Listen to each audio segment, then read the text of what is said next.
For 32 years, I devoted myself to support my husband and his company. I was the driving force behind his success, but he betrayed me. After 32 years of marriage, my husband appointed our spoiled daughter as the VP and tried to force me out. He said, "I'm making her the next president. Quit now." And our daughter added, "We're done with you." They wanted to take everything from me, but they didn't know I had a plan. What my husband and daughter didn't realize was that I had the power to start a new life. When I revealed my shocking secret, revenge was sweet. I made them pay the price for their betrayal. As a woman, you need to be strong, know your worth, and live your own life. Your 50s can be the beginning of a new adventure. My name is Sharon Littlerock, and at 50 years old, I'm the vice president of a company where my husband, William, serves as the president. It's a small company, but we've led a fulfilling life.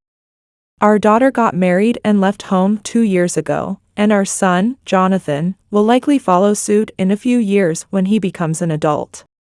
Just when I thought we were done with the child-rearing phase of our lives, William approached me with a serious matter to discuss. When I asked if it was about the company or something personal, he revealed that it was about our daughter, Megan. I initially thought she might have had another fight with her husband, but William dropped a bombshell: Megan was getting a divorce. I was shocked, considering they had only been married for 2 years, and I wondered what could have gone so wrong in such a short time. William explained that Megan would be moving back home and asked if he could hire a cleaning service to tidy up her old room. I agreed, but questioned whether she intended to live with us permanently. William seemed to think it was fine since it was also her home, but I reminded him that at 28 years old, Megan was a full-grown adult. I told him I had no issue with her staying until she got back on her feet, but if she planned to live with us long-term, we would need to have a serious discussion about rent and other matters. William reluctantly agreed, and I couldn't help but sigh, never imagining our daughter would be getting divorced so soon. When our son, Jonathan, noticed my troubled expression and asked what was wrong, I broke the news to him about Megan's impending divorce and return home. He was just as shocked as I was, and I could sense that our once peaceful daily life was about to be disrupted. As soon as Megan arrived, she threw herself into William's arms, crying uncontrollably. While he tried to comfort her, I couldn't help but notice that my phone had been ringing incessantly. When I asked if it was work-related, William realized it was actually Megan's husband calling. I insisted on getting the full story right then and there, but Megan refused to be present, claiming her emotional wounds were still too fresh. I answered the phone, introducing myself as Megan's mother, and her husband apologized for the intrusion, asking if Megan was with us. I confirmed that she was here, crying like a child despite her age. William chastised me for my harsh words, and Megan accused me of being cruel. I couldn't help but wonder if she realized how unseemly it was for a 28-year-old to behave this way. When I asked Megan's husband about the reason for their divorce, he reluctantly revealed that it was due to Megan's infidelity. I was taken aback, but Megan vehemently denied the accusation, claiming that her husband simply refused to believe her. As I listened to their conflicting stories, I couldn't shake the feeling that there was more to this situation than met the eye. I knew I would have to tread carefully and gather all the facts before passing judgment on my own daughter. But one thing was certain: our once tranquil home life was about to be turned upside down, and I would need to summon all my patience and wisdom to navigate this unexpected crisis. I told Megan's husband to hold on for a moment and that I was currently listening to his side of the story, then turned to Megan and told her to be quiet for once. Apologizing to her husband, I asked him to continue. He explained that he had gathered all the evidence, which would likely arrive at our house that afternoon, and asked if it would be all right to communicate through lawyers going forward. He sounded exhausted, saying that no matter what he said, Megan always blamed him, claiming that his focus on work was the root of their problems. He was tired of trying to communicate directly with her. I understood his position and asked if he would be willing to join us by phone for a discussion once the documents arrived, just to clarify whether what Meghan was saying was true. After that, I assured him that communicating through lawyers would be fine. He thanked me and said he appreciated my understanding. I then turned to Meghan, my voice stern, and she flinched. William interjected, suggesting that rather than getting angry at Meghan, we should first verify the information, as there was a possibility her husband could be lying. I agreed, knowing the truth would come out soon enough. Just as Meghan's husband had said, a thick envelope arrived by priority mail that afternoon. As we spread out the contents, we were stunned into silence. There were over 200,000 photos of Meghan gallivanting with multiple men and records of her spending from their joint account. According to the documents, the affair had been going on for 6 months, during which time she had neglected all household duties. It's worth noting that Meghan was a housewife, fully supported by her husband. When we played the voice recordings, we heard a barrage of verbal abuse that was painful to listen to. How can I make delicious meals on such a meager salary? My father always bought me everything. He's the company president, so he's rich. Marrying you was the biggest mistake of my life. The document stated that in addition to alimony, her husband was seeking compensation for emotional distress and wanted to offset the division of assets against the amount Meghan had squandered. Even William, who usually doted on his daughter, couldn't ignore this evidence. He confronted Meghan, asking how she could do such a thing when her husband had been so devoted to her. Meghan weakly replied that it hadn't been enough for her. I told Meghan that I would contact her husband myself and that she would have to work to pay back all the alimony on her own, firmly instructing William not to cover for her. This was Meghan's atonement to the man she had tormented, and it was not something her parents should shoulder. Meghan begged for William's help, but he hesitated. I made it clear that I would communicate to her husband's side that they could determine all the conditions of the divorce. I pointed out to William that his constant indulgence of Meghan was partly to blame for this situation. Meghan protested, claiming her father was innocent, and demanded to know why I was saying such things. I reminded her of the voice recording where she compared her husband to her father, saying that her father had always bought her everything, and labeled her a hopeless daddy's girl. Meghan fell silent, and I sighed, expressing my deep regret to her in-laws. Meghan lashed out, accusing me of not caring about her because she wasn't my real child and claiming that I was always mean to her. I asked if she had forgotten that her own mother's infidelity had destroyed her family. Meghan was at a loss for words, and I told her that if Jonathan had done the same thing, I would have scolded him even more harshly and immediately kicked him out of the house. Jonathan mumbled that he hadn't even had a girlfriend yet. I clarified that it was just a hypothetical example and that I had always treated Meghan as my own daughter. However, I acknowledged that William had continued to spoil her behind my back and that as parents, it was our responsibility to clean up her mess to a certain extent. I warned Meghan that if she considered this to be mistreatment, I would kick her out of the house immediately and asked if that was what she wanted. Meghan protested, claiming that the house belonged to her father and that I had no authority.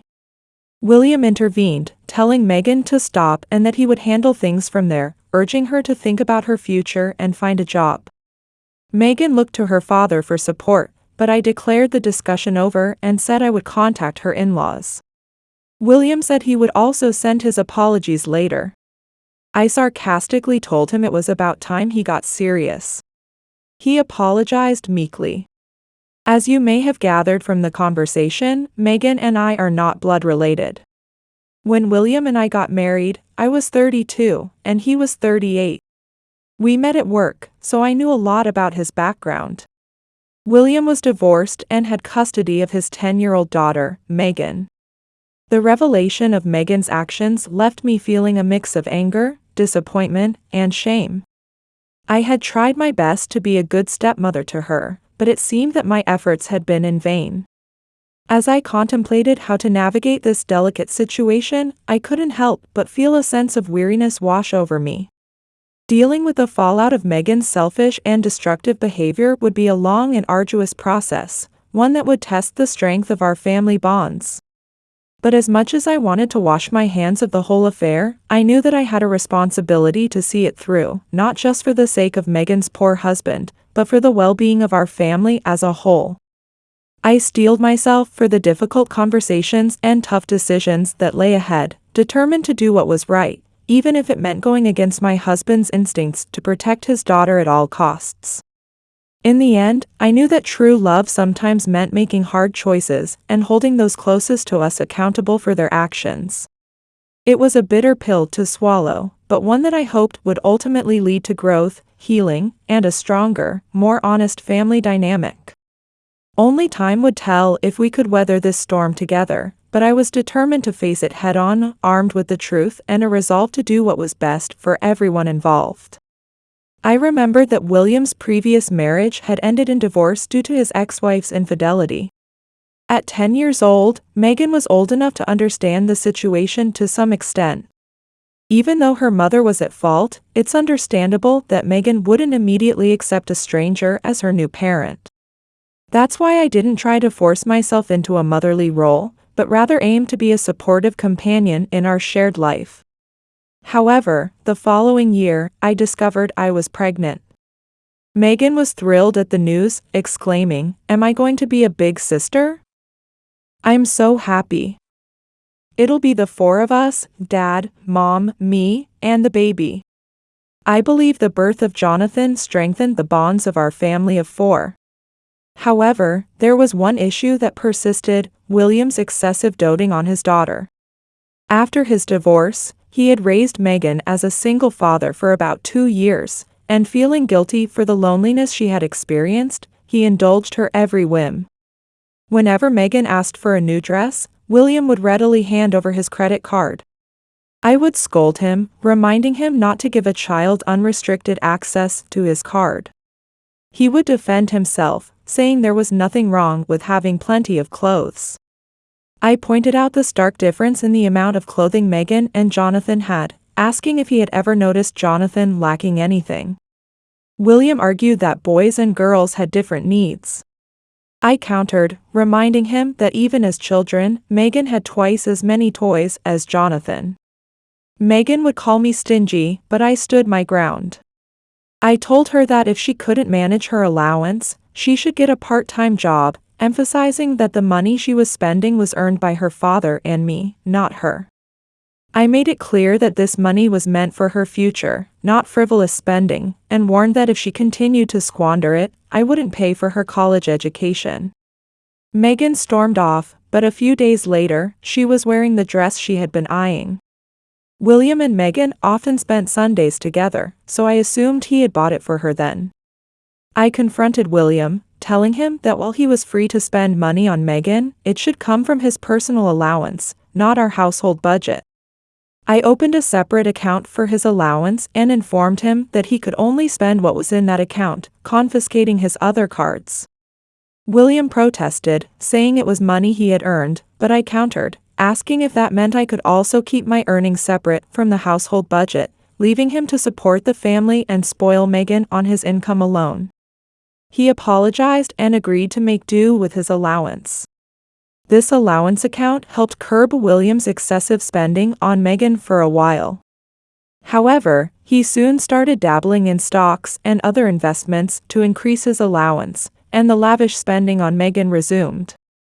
Since it was within the limits of his allowance, there was little I could do to stop it. Megan continued to rely on William's financial support from her college graduation until her marriage at 24, working as a temp in the meantime. To be honest, I had more doubts than confidence when she announced her engagement.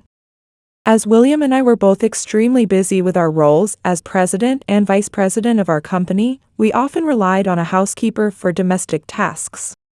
Consequently, I hadn't been able to teach Megan many household skills, which I acknowledge was a shortcoming on my part as a mother. However, that doesn't justify infidelity, and I believe I had done my best to instill a sense of right and wrong in my children. I couldn't help but wonder how things had come to this point. In the end, Megan got divorced, with an agreement to pay the alimony in installments. As soon as she secured a job, she was to notify her ex-husband's lawyer, and if payments were missed, her wages could be garnished. It took a full month for the divorce proceedings to be settled. I sighed in relief, exhausted from the ordeal.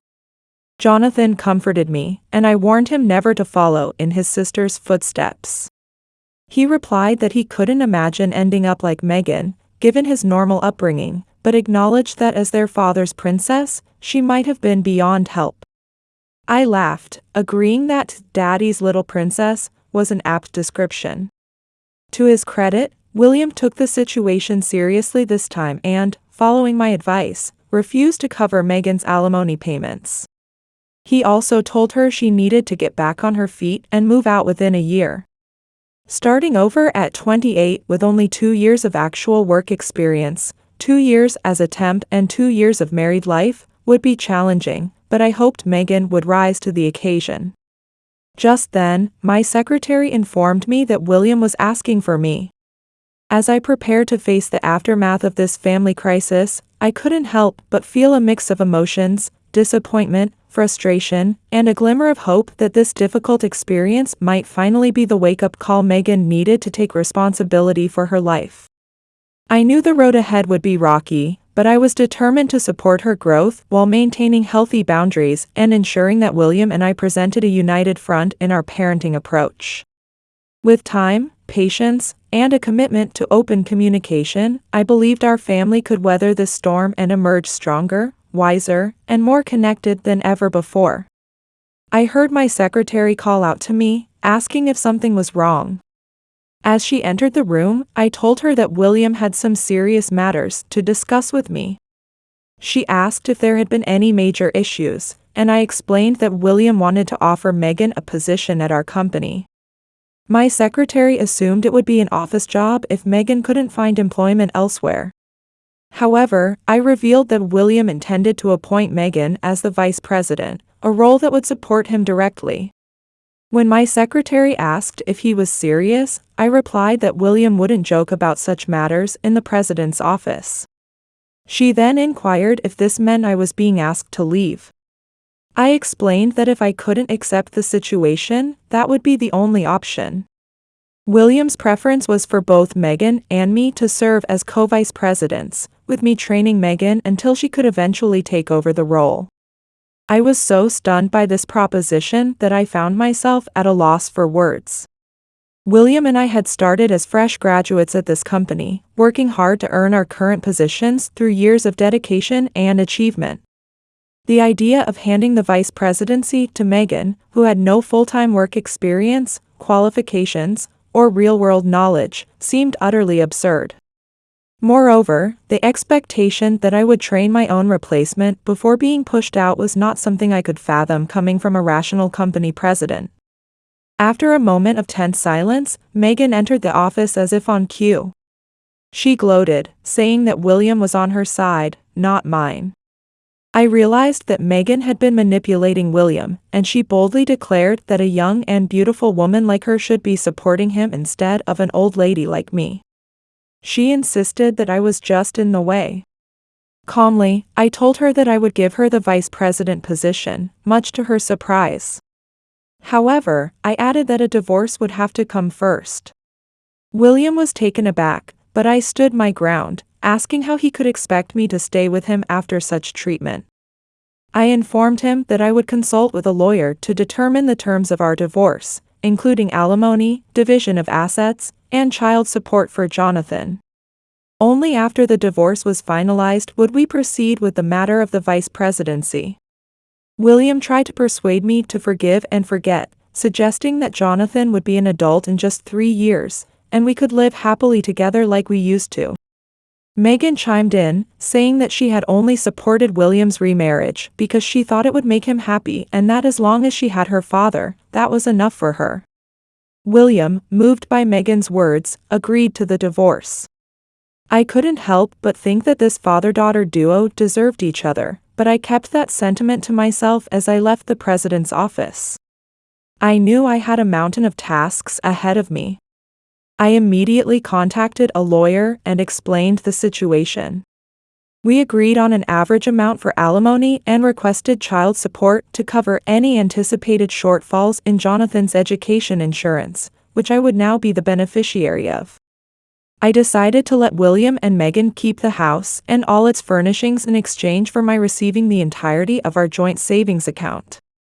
However, we would not touch any individually owned accounts. As both president and vice president, we were well versed in calculating the pros and cons of such arrangements. The divorce proceedings moved forward smoothly. When I informed Jonathan about the divorce, he surprised me with his resilience. He asked if we would be moving out and, if we hadn't decided on a place yet, requested that I consider locations near the university he hoped to attend. His ability to adapt and advocate for himself so quickly was both amusing and impressive. Since Jonathan's chosen university was in the city, I found a suitable apartment near the train station, and we moved in. With the divorce and relocation settled, the next issue was the company. William had truly been a foolish man, allowing Megan to sway him into forgetting what truly mattered. As William entered the office one morning, he was greeted by a commotion among the employees. They asked if the company was going under, much to William's confusion. Then he saw the notice posted on the wall, and his shock was palpable. I couldn't help but feel a mix of vindication and pity as I watched the consequences of William's poor judgment unfold. He had allowed his love for his daughter to cloud his business acumen, and now he would have to face the repercussions. But even amidst the chaos, I remained focused on my own path forward. I had built a successful career through my own merits, and I was determined to continue thriving, with or without William by my side. As I contemplated my next steps, I felt a renewed sense of purpose and clarity. This unexpected upheaval had given me the opportunity to redefine my life on my own terms, and I was ready to embrace the challenges and opportunities that lay ahead. With my son by my side and a wealth of experience under my belt, I knew I had the strength and resilience to weather any storm and emerge stronger than ever before. I called out to the employees, announcing that Ururu Trading Company had decided to dissolve, effective in 3 months. I assured them that their salaries would be guaranteed during that period and that support for transferring to client companies would be available for those who wished to do so. I instructed them to contact me, Vice President Siddhariver, via email for further details. I expressed my gratitude for their long-standing dedication to the company and wished them success in their future endeavors. William, clearly caught off guard, exclaimed that he had not heard anything about this. I calmly replied that of course he hadn't, as the decision was made at the shareholders' meeting. William, stunned, called out my name. I questioned whether he had truly been so foolish as to forget that I held a crucial position in the company beyond just being the vice president. William stammered, realization dawning on him. I revealed that I owned 52% of the company's shares, making me the majority shareholder. When William had become the president, I had decided to become a shareholder in addition to being the vice president, believing that this would allow us to operate the company more solidly. Looking back, it's clear that my judgment at that time had been correct. William demanded to know why I had made such a unilateral decision. I pointedly asked if attempting to appoint a woman with no full-time work experience and a history of infidelity as the vice president without the shareholders' approval, while also trying to force out me, who had supported the company alongside him for years, could be considered a normal decision for a president. I explained that I had discussed the matter with the shareholders and decided to dissolve the company, as it was evident that only a miserable end awaited us otherwise. I told William that in exchange for gaining a life with his daughter, he would lose his position, reputation, and company. I sarcastically remarked that since he only needed Megan and she only needed him, it was a happy ending for them. William was left speechless, and I wished him good luck with his job search before turning and walking away without looking back. I had no time to waste on such a fool, as I needed to support the employees in their future endeavors. Fortunately, with our small number of employees, I was able to introduce new job opportunities to all of them. During this time, William and Megan tried to contact me numerous times, but I ignored them all. I had not informed them of my new address, and I had moved into a highly secure apartment complex. The reason I had insisted on filing for divorce first was that I had already decided to dissolve the company. After all, I needed to ensure that I would receive the alimony and child support in a lump sum payment. Moreover, there were still 10 years left on the mortgage for the house, which I had left to William, meaning that the loan payments we had previously split would now become his debt. I couldn't help but chuckle at the thought of this level of revenge being considered mild. 6 months later, I established a new company and became its president. The employees consisted of myself and a few staff members from my previous company who had been loyal to me. When I explained the situation to them, they expressed their desire to work for my new company, even if it meant supporting themselves with part-time jobs in the meantime. The former shareholders of Ururu Trading Company also expressed their confidence in my new venture, encouraging me to take the leap as a president and restart my life. Since I was now divorced, I had reverted to my maiden name, Cityriver. As for my ex-husband and daughter, their fate was rather miserable. William, who was not entirely foolish when it came to matters other than his daughter, quickly sold the house and belongings to accumulate a sum of money and moved into a small apartment with Megan. However, Megan, who had been excessively spoiled, could not curb her spending habits, and the money soon ran out. Somehow, William managed to find out my address and left a letter in my mailbox. In the letter, he admitted that I had been right and that Megan would be ruined if she stayed with him. He informed me that he had decided to disappear and thanked me for making the correct judgment in the end. Shortly after, I received a panicked message from Megan, saying that her father had vanished. But honestly, it was none of my concern. I immediately blocked her and changed my phone, so I have no knowledge of what happened to them afterward, nor do I have any intention of finding out. They are now truly strangers to me. My son, Jonathan, unlike his father and sister, is growing up well and recently got accepted into a university. I congratulated him and promised to celebrate his achievement. However, as one can never predict when a person might stray from the right path, I intend to watch over him as a guardian for a while longer. As I reflected on the tumultuous events of the past year, I couldn't help but feel a sense of pride and relief. I had navigated through a difficult and painful situation, making tough decisions to protect myself, my son, and the livelihoods of my loyal employees. While it had not been an easy path, I knew that I would emerge stronger, wiser, and more determined than ever to build a successful and fulfilling life on my own terms. With Jonathan by my side and a bright future ahead, I looked forward to the challenges and triumphs that awaited us, secure in the knowledge that I had the strength and resilience to overcome any obstacle that might come our way. From my experience of being betrayed by my husband of many years and abandoned by my daughter, I want to share something with all of you. No matter how much you trust someone, you should never entrust your life to them too much. Women need to be independent, recognize their own worth, and become the main character of their own lives.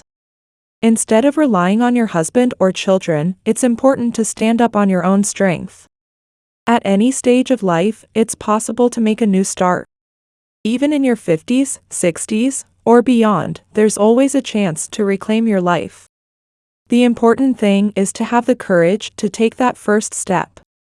If you believe in yourself and keep moving forward, new doors will surely open. Beyond the hardships, true happiness awaits. Remember, the one who holds the reins of your life is none other than yourself.